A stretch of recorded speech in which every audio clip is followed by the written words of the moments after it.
Hello and welcome to Palace Intrigue. I am your host, Mark Francis. The New York Times asked, can King Charles heal a royal family crisis before it's too late? The details of the crisis will be very familiar to listeners to this podcast, but to catch everyone up, Meghxit, Netflix, spare BBC interview. The Times writes, some royal watchers warn that unless Charles finds a way to heal that rift, it could define his reign, undercutting the messages of tolerance and inclusiveness that he has long championed.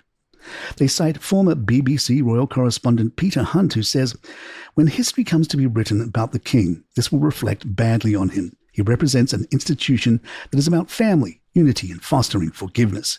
His role is to bring people together, and yet he can't bring people together on his doorstep. The article then recaps the fight between the brothers and the various Prince Andrew scandals before focusing on William's workload.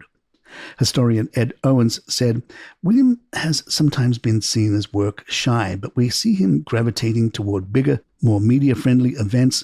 He's burnishing his reputation as a statesman.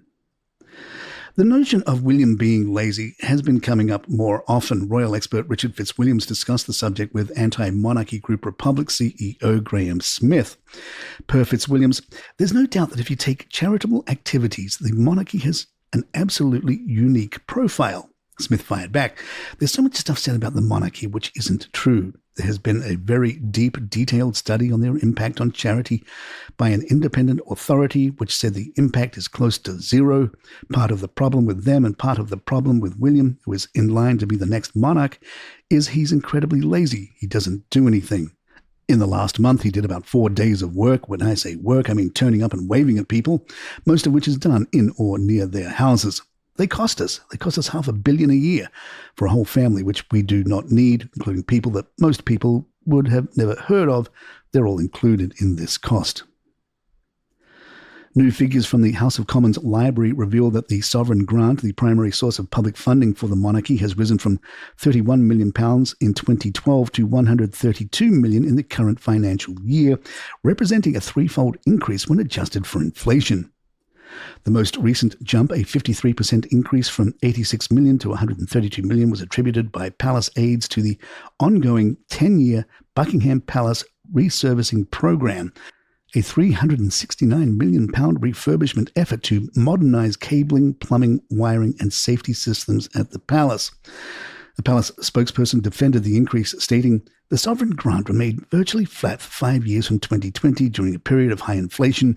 The majority of the increases in this year's sovereign grant is to fund the Buckingham Palace resurfacing program, which is ensuring that the palace, a national asset, is accessible and protected from fire and flood.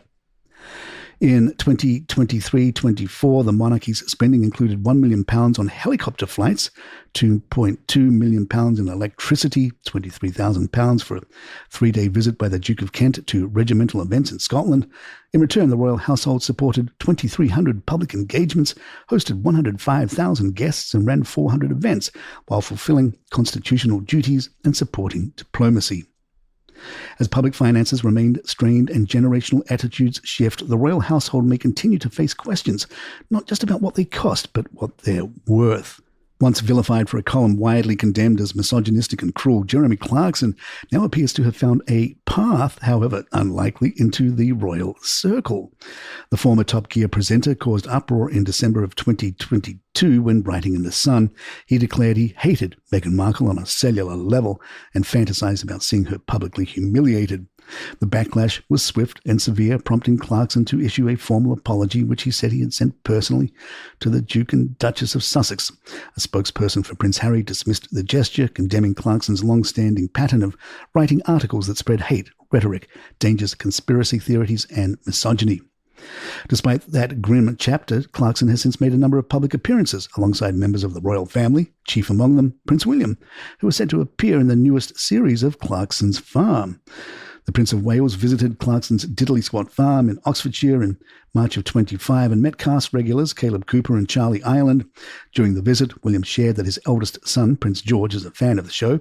"You've got George watching now," William told Caleb. "I said to him, 'What shall I say if I meet Caleb?' He said, 'Tell Caleb to mind his language.'" William is not the only royal connection in Clarkson's orbit. Hugh Van Cutsem, a lifelong friend of Prince Harry, has also made appearances on the show.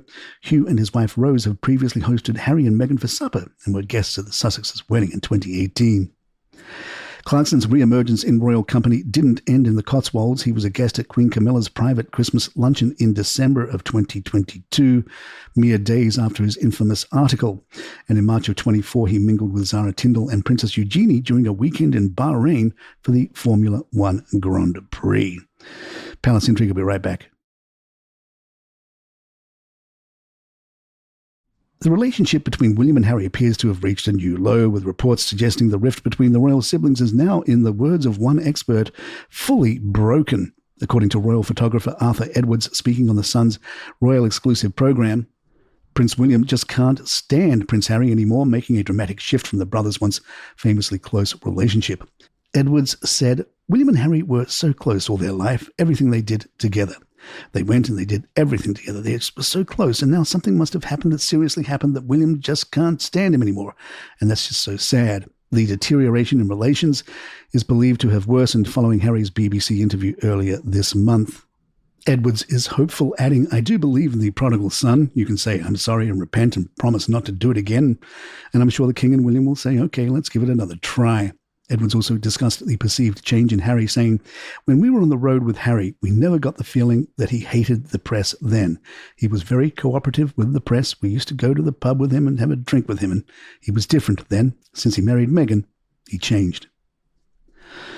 Royal expert Robert Jobson says Prince Harry may not be the sharpest tool, he may not be the smartest, but he's smart enough to realise that at this moment in time, at this moment of our world, his father has a big role to play. By doing what he's doing, he's undermining not only his country, not only his father as a father, but the king. He always tells us that he loves his country. He always tells us he loves the institution of monarchy. The reality is his father is doing a very important job at the moment, and that should be respected by somebody who, after all, served in Afghanistan. Despite citing the UK as too dangerous for his family, Prince Harry has undertaken solo visits to some of the world's most volatile regions. Most recently, he travelled to Lviv in western Ukraine, a city which, while not on the front line, has endured repeated aerial bombardments during Russia's ongoing invasion. His visit to a rehabilitation centre for wounded soldiers was unannounced and was not cleared with Buckingham Palace, leading some to question the optics and motives behind the trip. Veteran royal correspondent Richard Palmer noted the apparent contradiction, saying, "People are saying, hang on, he's come over because he needs police protection because he's not safe in the UK, but then he's gone to a war zone in Ukraine." And that is not the only eyebrow-raising destination in recent months. The Duke and Duchess have also visited Nigeria, Colombia, and Mexico, all countries under official travel advisories from both the UK and US governments due to crime, civil unrest, or terrorism. While in Colombia last August, the pair's quasi-royal tour reportedly cost the host nation some $1.5 million in security expenses, a point not lost on critics in a country where many live below the poverty line. A British former royal protection officer told Mail Online, "They have been chosen to visit one, if not the most dangerous countries in the world, but nothing amazes me with Harry and Meghan these days." Despite all this, the Sussexes have maintained their commitment to philanthropy and causes close to their hearts, namely mental health, veterans affairs, and online safety. A spokesperson insisted that many of their travels were self-funded, with logistical support provided by international agencies and in some cases host governments. Still, the issue of Harry's security remains a contentious one. His legal team argue that the threat to his life is real and specific, citing terror threats made against him in the past. But critics point to an incident last year in which the prince reportedly ordered a Deliveroo takeaway to a friend's London home, a move deemed an unthinkable security risk by former protection officer Ken Worf. And there you have it. If you'd like to email us, our address is thepalaceintrigue@gmail.com. Please follow us on Spotify, Apple, the app of your choice, and leave us a nice review if you're enjoying the show. And don't forget, we have a new show out called Did He Do It? It's a daily update from the court case of Sean Diddy Combs, a daily podcast bringing you up to speed. Check it out wherever you get your podcasts. Did He Do It? I'm Mark Francis. My thanks to John McDermott. This is Palace Intrigue, and good times.